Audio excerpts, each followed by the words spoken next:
manufacturing jobs moving to China and has frequently said that China is an enemy in the sense of business and in prosperity for the United States. How do you reconcile with that? Okay, I'm not sure Donald Trump has said China is the enemy. I think China is the opponent or a competitor. In the sense, the Chinese leadership is smarter than the U.S. leadership, which is totally true in my opinion. You know, he's talking about the unfair trade, right? Donald Trump, I don't think he's against trade. It's China or with any country or Mexico, any country for that matter. He wants a fair trade, which I agree. I believe the U.S. can leverage its economic power to negotiate for a better deal, which is what Trump has been advocating. Because the fact is, a lot of manufacturing jobs, like from the state of Michigan or Ohio, have been moved to China or Mexico, some other countries, right? There's something,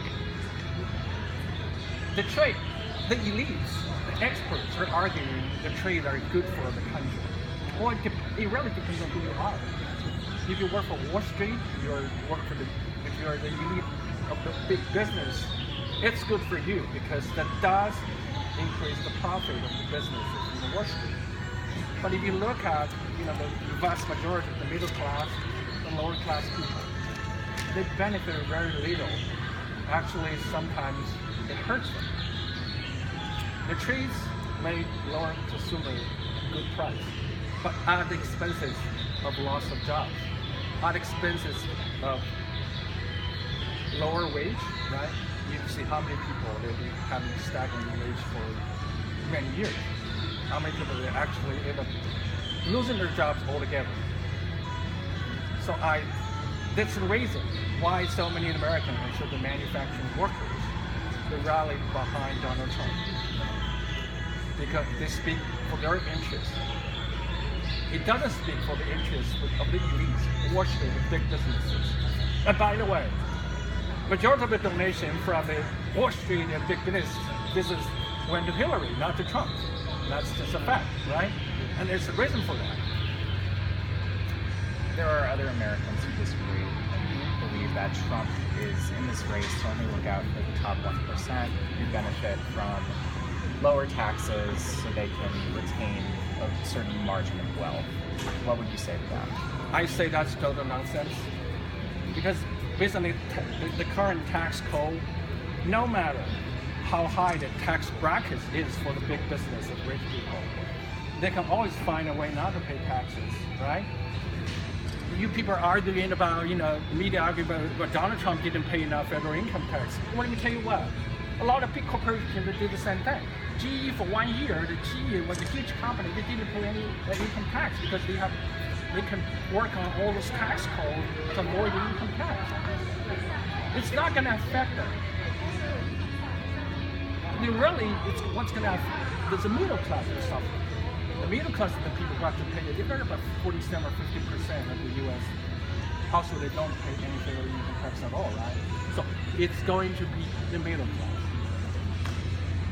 If Donald Trump is really for the top 1%, well, explain to me why the Wall Street, why most of the rich people, why the elites, why the big business, overwhelming majority of them, why they support, they finance Hillary's company, not Trump's company? Why? That's not right. I'm just asking the question. You can throw that to the readers. If the rich are for Trump, the rich are in for Trump, why the rich majority of them are supporting Hillary?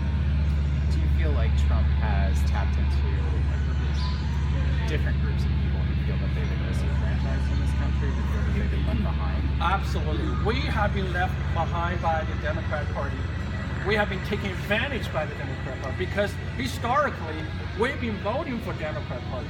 In the last election, 73% of Asian voters voted for Obama.